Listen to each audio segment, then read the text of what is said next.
Use these top 5 tips and you'll be able to win more gunfights in MW3 Ranked play. Let me demonstrate.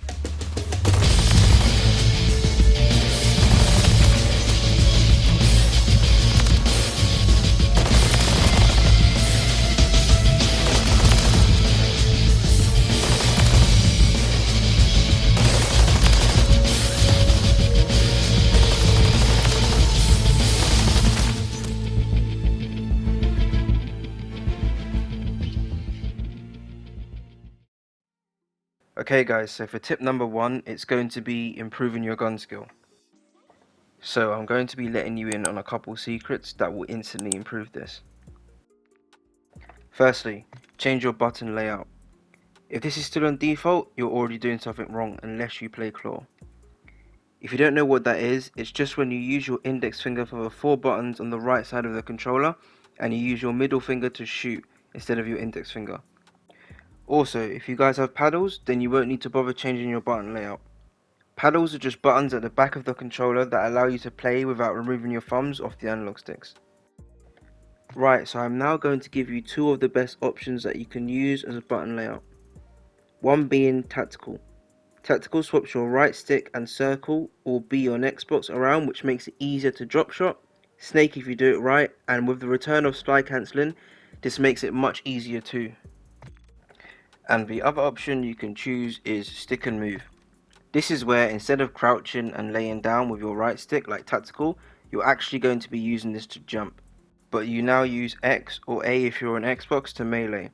Stick and move is great because you can jump shot without removing your thumbs from your analog sticks, which means you'll have more control in a gunfight, giving you an advantage.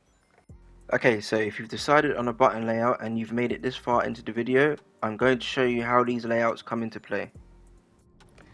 Right, with them button layouts out of the way, I'm now going to show you the right technique to use in a gunfight that you probably weren't able to do before without changing your layout, or it was really difficult. So I'm now going to demonstrate this here. The first thing I'm going to show you is jump shotting and all the different types of it. Once I do, you can see what I've shown incorporated in the real ranked match, because I'm going to show you a clip of it in an actual game. Right, firstly we're going to start off with a short jump. A short jump is just literally just doing a little hop to the side without much momentum. All you need to do for this is just move the left stick slightly as you're jumping, so just like this. That's all a short jump is. I'll show you it in a gunfight now. So it literally just looks like that. Just a little hop to the side. Next thing I'm going to show you guys is a wide jump, or wide swing, what I like to call it.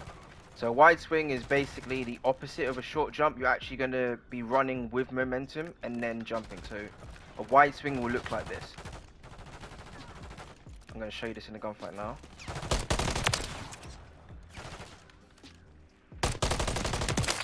So what I just showed you there, I'll show you one more as well. That's a wide swing. And then lastly guys, I'm just going to show you a little hop, because I know you can't B-hop in this game, but you can sort of hop. So to do a hop, you just don't move and just spam X, just like that. Even though you don't get much momentum like in the previous CODs. So that's all a hop is. You can't really do it for too long because it just, I don't know, you won't jump as high, but I'll show you it in a gunfight, because I sometimes do this. Like if you notice guys, sometimes when I'm like playing, I might like jump shot and then I'll go into like another jump shot off of the ground with no momentum. I'll show you one more example. If you notice I'm still jumping here. Like sometimes it is helpful because the enemy can miss their bullets on you. Like if they're centered on your chest, like if you're constantly jumping, then it's gonna mess up their center. Okay guys, I'm going to now show you how this is all incorporated in a real ranked match. I'm going to put the clip on screen for you guys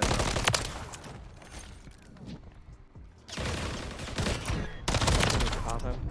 So short jumps are actually really good for re-challenging someone without completely exposing your body, making it harder for the opponent to land shots on you. Also, most people would expect you to reach out with a wide swing, so a short jump is good if you want to be unpredictable. Wide swings are good if you're looking to aggressively reach out someone. I also do a little hop straight after this, making it harder for my opponent to hit me. I like to wide swing when I sometimes ego charge someone, because some people might not expect it. And because you have the momentum on your side, you have a greater chance of winning the gunfight. And all an ego shout is re-challenge someone when you're at a disadvantage. Okay, next I'm going to show you dropshotting and where and how it should be used. Right, let's get into this. Right, so for dropshotting, the best time to use a drop shot is, say you're like in a room and the enemy gets the first shots off on you. You basically want to go into a drop shot because one, it can throw off the enemy, and two, like, because they're not expecting it, it could actually put you at the advantage. So I'm going to try and show you an example here on the bots, and then I'm going to give you a actual game of me doing it. So yeah, as soon as he hits the shot, drop down into a drop shot. I know that weren't the best example. What I'm now going to show you guys is another reason why dropshotting is good. Dropshotting is good because you can actually camera people. What this basically is you seeing the enemy before they see you. I'm going to kind of show you how this is done. It's going to be hard, but I'll show you in a bot. So say I'm in this room here. If you actually lay down in the right position, you can actually see the enemy before they see you.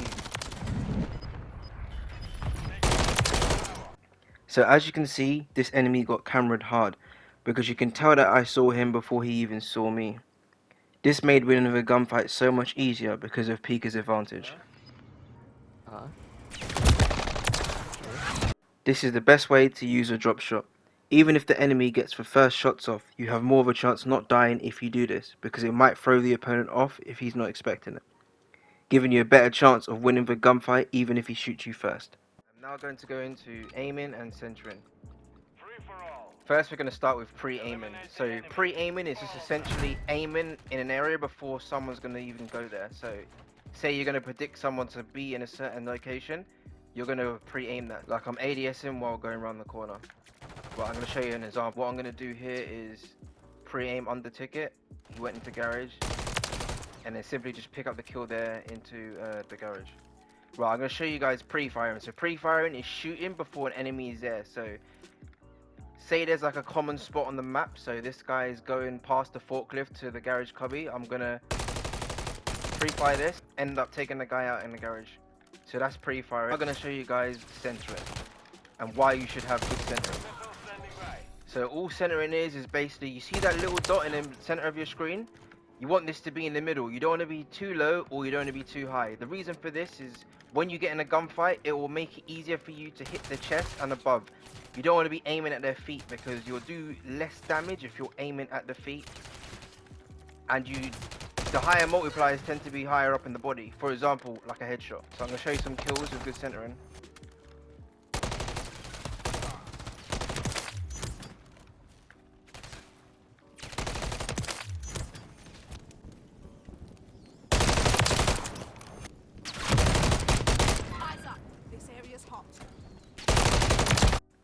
As you can see from this clip, this is how you should be pre-aiming and centering. I also show a little pre-fire. Even though I didn't get the kill, I still used it in an effective way. I used it to force my opponent to take another route against me, closing down his lane. Anyway guys, that's going to do it for the video. Let's try and break 20 likes for a part 2. I know we can do it, YouTube. Anyway, I'll see you guys in the next one.